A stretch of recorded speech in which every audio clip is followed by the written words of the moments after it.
ব্যবস্থা নেওয়া প্রয়োজনীয়। যে জায়গার মধ্যে এখনো বিভিন্ন জায়গার মধ্যে সেই ফ্যাসিস্ট হাসিনার দূষণ এখনো কাজ করে যাচ্ছে, ঠিক কিনা? প্রশাসন পর্যায়ে, সামাজিক পর্যায়ে বিভিন্ন জায়গায় এখনো দেখা যায় ফ্যাসিস্ট হাসিনার প্রতিনিধিরা প্রতিনিধিত্ব করছে। আমরা এইগুলো সংস্কার চাই। অতএব সকলকে ঐক্যবদ্ধ আগামী দিনে নির্বাচনের জন্য ঐক্যবদ্ধ হওয়ার আহ্বান জানিয়ে এবং আপনাদের সে আশা যে এক সকল ইসলামী দল যখন এক হবে, সাধারণ মানুষ বলেছে আমরা ইসলামী দলকেই ভোট দিব। আগামী দলের সকল ইসলামী দল ডানপন্থী দলকে নিয়ে ঐক্যবদ্ধ করে এক পক্ষে ভোট হবে ইনশাআল্লাহ। এই স্লোগান সব দিকে পৌঁছে দেওয়ার জন্য এবং ইসলামী হুকুমত বাস্তবায়ন করার জন্য সকলকে ঐক্যবদ্ধভাবে আমরা ঐক্যবদ্ধ হয়ে যাব। আমরা পার্থক্য হব না, পৃথক হব না, খণ্ড হব না। সবাইকে আহ্বান রেখে এবং আগামী দিনে রাজপথে আরো অনেক প্রোগ্রাম, রাজপথে অনেক মিছিলে আমরা অংশগ্রহণ করব। আজকের আমাদের এই গণসমাবেশের পরে আমরা প্রধান অতিথির বক্তব্য শেষ হওয়ার পরে আমরা গণমিছিল নিয়ে আমাদের এখান থেকে শুরু করে দক্ষিণ স্টেশন যে আমরা শেষ করব। সবাইকে মিছিলে অংশগ্রহণ করার উদাত্ত আহ্বান জানিয়ে আমি আমার সংক্ষিপ্ত আলোচনা শেষ করছি। আসসালামু আলাইকুম ওয়া রাহমাতুল্লাহ। أعوذ بالله من الشيطان الرجيم. بسم الله الرحمن الرحيم. وقاتلوهم حتى لا تكون فتنة ويكون الدين كله لله.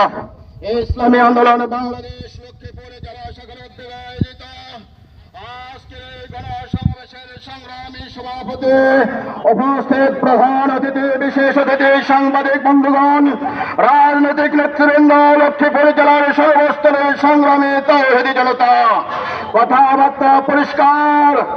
আজকে স্পষ্ট বার্তা জানিয়ে দিচ্ছে, যারা 1400 শহীদের রক্তের সাথে গাদ্দারি করতে চায়, যারা 14,000 আহতের সাথে বিশ্বাসঘাতকতা করতে চায়, যারা জুলাই বিপ্লবের প্রত্যাশাকে ভঙ্গ করতে চায়, যারা জুলাই সনদের প্রত্যাশাটাকে প্রতিহত করতে চায়, যারা স্বৈরাচারকে প্রতিষ্ঠিত করতে চায়, যারা বাংলার জমিনে দিল্লির দাসত্ব কায়েম করতে চায়, যারা পাশ্চাত্যের গোলামিতে বাংলার 18 কোটি মানুষকে বন্দী করতে চায়, যারা বিহার পদ্ধতিকে নস্যাৎ করতে চায়, যারা বিচার ব্যবস্থাকে প্রতিহত করতে চায়, যারা জাতীয় সরকারের পরিকল্পনাকে প্রতিহত করতে চায়,